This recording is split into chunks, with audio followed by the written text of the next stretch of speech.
is Valley News Live at 4.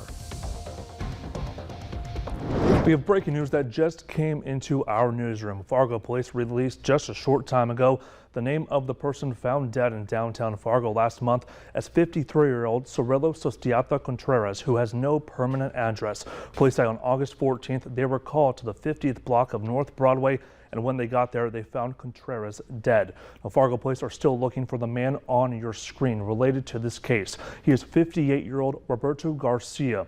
Garcia is 5 foot 6 inches tall and is about 190 pounds. Police say that Garcia has an active arrest warrant for manslaughter and aggravated assault. If you see him, you are asked to call 911 right away. A former Fargo Public Schools employee has been arrested more than 8 months after school officials and police opened up an investigation. A warrant was out for the arrest of Ruthie Carlson after charges were filed in Cass County Court last month. Carlson faces 5 felonies, including gross sexual imposition, promoting a sexual performance by a minor, possession of prohibited material, child neglect, and possession of drugs. Officials confirm that some of the charges stem from her time as a lunch supervisor at Ben Franklin Middle School, from which she was fired due to inappropriate conduct with a student. And police are still searching for a man who robbed a Moorhead liquor store at gunpoint. It happened last night around 8 at the Bottle Shop along First Avenue North. And police say that the man went into the liquor store and showed a gun and demanded money. That man got off with some of the money and left on a bike. The suspect is described as a skinny man about 5 feet 8 inches tall. The man was wearing dark pants, a gray hooded sweatshirt, and a black medical mask. The bike is blue or silver. If you have any information on this case, please call the police. And now taking a look outside, things are looking pretty clear right now, but just how clear will they get? Well, Summer Snowbox here to tell you. Summer?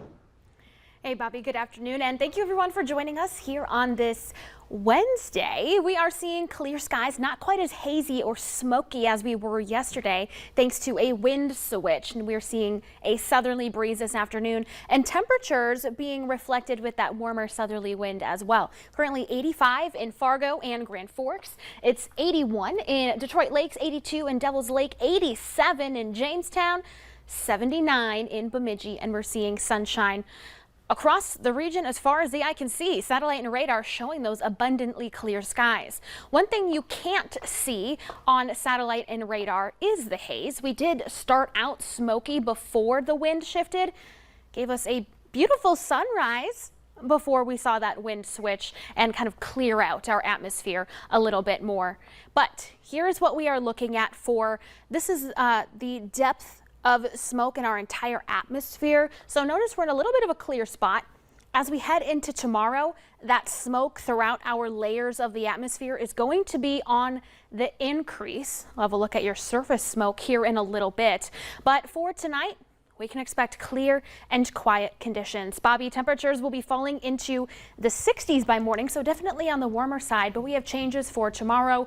We have smoke, we have cloud cover, we have rain, and we have a cool down. So lots to go over here in just a little bit. Lots to go over indeed. Summer, thank you so much.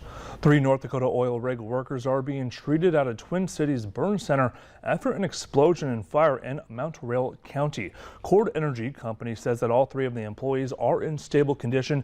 The blast happened Friday night at an oil well site near the town of Ross, and it took about 4 hours to put out the flames. The well was being serviced at the time. The oil well owner and a number of regulatory agencies are investigating the cause of that explosion. Jury selection continued today in the trial of a man accused of stabbing a 14-year-old Fargo girl to death last year. 24-year-old Arthur Colley is charged with murder, robbery, and aggravated assault. He's accused in the death of Jupiter Paulson near the Party City store in South Fargo. Once underway, the trial is scheduled to last 4 days. If convicted, Colley could face life in prison. A motorcycle crash on Interstate 94 just east of Downer sent 2 people to the hospital. The Minnesota State Patrol says that the motorcycle went off the left side of the road and into the median. The driver of the motorcycle was taken by helicopter and a passenger was transported by ambulance. Now both are believed to have non-life threatening injuries. 2 parents in Ramsey County have been arrested after their 15-month-old baby, died of a suspected narcotics overdose. Now, a few details are being released at this time, but deputies say that the boy was found by the child's mother in medical distress Sunday afternoon in Little Canada. And investigators say that this occurred after the baby had been left with the father for about 15 to 20 minutes. That's according to the mother. And officers tried life-saving measures on the child, but he was ultimately pronounced dead at an area hospital. The 31-year-old mother of the baby has been arrested on suspicion of second-degree manslaughter, and a warrant has been issued for the boy's father. West Fargo area students and parents have noticed the crowded bus rides and longer wait times at bus stops this year. The school district's business manager says that it's because they have 10 fewer bus drivers this year compared to last. And officials also add that buses are at capacity and may be a little uncomfortable for the time being, and they encourage parents to talk to their kids about being respectful on school buses. And now it's a call for help from the very workers we dialed during an emergency. The 911 center in Minneapolis hopes to hire new employees to fix a staffing shortage. Reg Chapman explains why you might want to answer their call for workers. It's the busiest dispatch facility in the entire Midwest outside of Chicago. Go 3 police and fire shooting. The Minneapolis Emergency Communications Center, or MECC, needs workers to keep up with demand. Right now, the need is for 911 call takers. We are the first point of contact. The 911 call center is the first point of contact when it comes to public safety in Minneapolis. Call answer times have been slowed by a lack of workers and a surge in calls for help from the community. These operators work in a fast-paced, ever-changing environment where patience and customer service skills are a must. Every day you're going to come here, you're probably going to hear something new, something you've never had before. Every day it's a challenge. Rachel Zimpel and Leticia Cardenas says answering calls can be a grind, but it's rewarding. It feels good to know that I'm doing something for others versus just myself on a daily basis for my work. This call center is offering 911 call takers $23 to $32 an hour.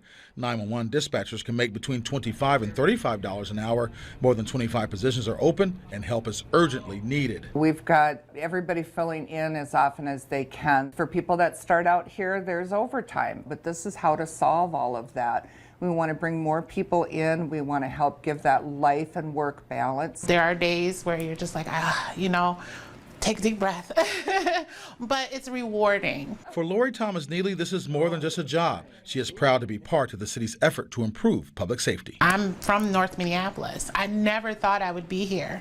I am someone from the community who's helping the community.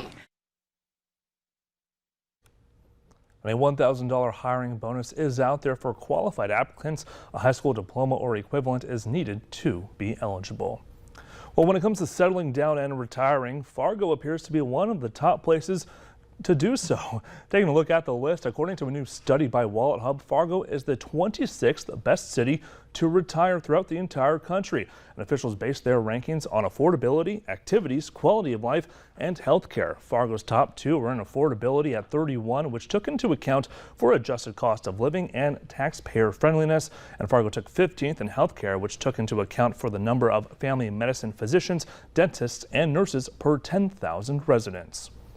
And well, a big announcement from the Fargo Force. 3-time Stanley Cup champion Matt Cullen is joining the organization. Cullen is coming on as a minority owner and will play a major role in both player and coach development with his NHL experience. He brings a new and exciting perspective on and off ice training, nutrition, and skill development. And we'll have more details right here on the new hire on Valley News Live at 6.